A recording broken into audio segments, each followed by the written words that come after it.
Thanks for joining me again. I'm Kathy McIntosh with Strengthened by the Word Ministries. So pleased that you are here today as we fix our minds on Christ and walk through our daily devotion through the book of Colossians.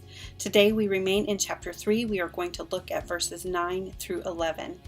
Do not lie to one another, since you have put off the old self with its practices and have put on the new self.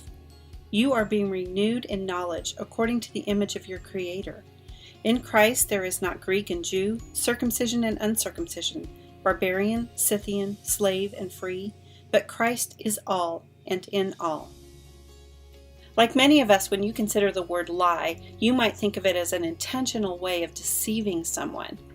But there's other ways to be dishonest that I want to look at with you today. First of all, are you pretending to be someone you're not? We talked yesterday about putting off things of the flesh and how we don't want to just put them off from time to time so that people will get the right image of us. We want to put them off once and for all, with totality, with completeness. So trying to be someone that you're not, or putting on a front that's not truly who you are, is a way of deceiving someone. Think through that with me a little bit. We don't want to act in such a way. We want to be true to ourselves and who Christ is through us. Another thing I'd like for you to think through with me is keeping your word. A lot of times we don't intentionally mean to deceive someone by this, but it is deceptive just the same. Now this pertains to every single area of our lives, from the simple like telling our children that we'll be there to read to them at a certain time. We need to do it because we said we would. Or when we sign up for a Bible study and we commit to attending and showing up with our work done, we need to do it because we said we'd do it.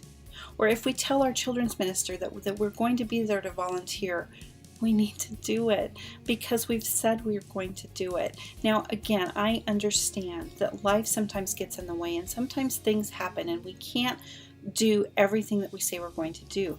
But we do have a responsibility to follow through, to make a phone call if we can't make it, to explain even to our children why such and such didn't work out the way that we had hoped.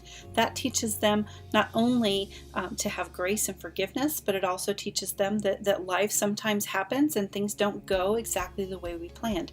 There's life lessons in all of us, but our role as we let Christ live in us and as we are ambassadors for Him is to present to a watching world someone who is as honest and trustworthy and hardworking and faithful and dedicated as we can possibly be. Now, I also want you to remember that it's not in our own strength that we do these things, but it's Christ in us, working with us, giving us the power and the strength and the will to do as He's called us to do. My challenge to you today is to follow through on something that you've promised. Whether it's something that you've already dropped the ball on, go back and make it right. Or if it's something in the future that you've promised to do and you're starting to think even right now, I can't pull that off, either make the phone call and let someone know, or drop something else and do what you've said you're going to do.